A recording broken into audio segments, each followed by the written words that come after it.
விஜயநகரத்தில் ஒரு நாள் ஒரு பண்டிதர் வந்தார். அவர் சொன்னார், இந்த நாட்டில் யாராலும் என்னை ஏமாற்ற முடியாது. அரண்மனை முழுக்க சிரிப்பு, சிலர் பயம். ஏனெனில் அவர் முன்பு பல ராஜ்யங்களில் அனைவரையும் தோற்கடித்தவர். ஆனா அந்த நாளில் அவரை ஏமாற்றியது ஒரு கேள்வியில்லை, ஒரு காலி பை. விஜயநகர அரண்மனை. மன்னர் கிருஷ்ணதேவராயர் சிம்மாசனத்தில். அமைச்சர்கள் பேசிக் கொண்டிருந்தார்கள். அந்த நேரத்தில் ஒரு பெரிய சப்தம், வழிவிடுங்கள்! ஒரு உயரமான பண்டிதர் உள்ளே வந்தார். அவருடைய நடையில் கூட அகம்பாவம். பண்டிதர், நான் உலகம் முழுக்க சுற்றி வந்தேன், என்னை யாராலும் ஏமாற்ற முடியாது. ஒரு அமைச்சர் மெதுவாக, அவருக்கு ரொம்ப கான்ஃபிடன்ஸ் போல.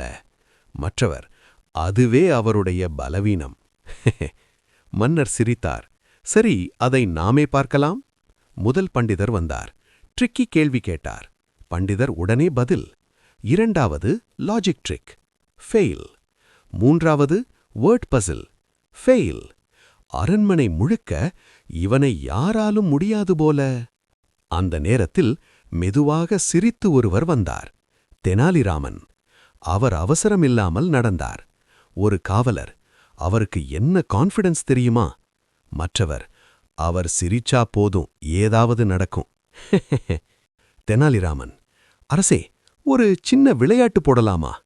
பண்டிதர், என்ன வேணும் கேள். தெனாலி ஒரு பையை எடுத்தார். இந்த பையில் என்ன இருக்கிறது சொல்லுங்கள். பண்டிதர் சிரித்தார். இதுதான் உன் சேலஞ்சா?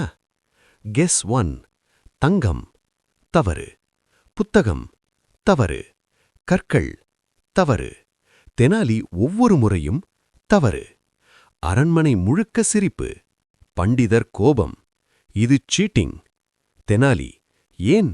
நீங்களே சொன்னீர்களே, யாராலும் உங்களை ஏமாற்ற முடியாது என்று. அரண்மனை.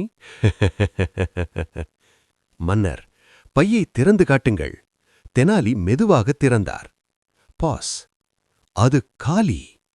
அனைவரும் அதிர்ச்சி. தெனாலிராமன், காலி விஷயத்தை யாராலும் சரியாக கெஸ் பண்ண முடியாது. அவருடைய அகம்பாவமே அவரை தோற்கடித்தது. பண்டிதர் தலைகுனிந்தார். மன்னர், இதுதான் உண்மையான அறிவு. தெனாலிராமன், தன்னம்பிக்கை நல்லது, ஆனா அகம்பாவம் ஆபத்து.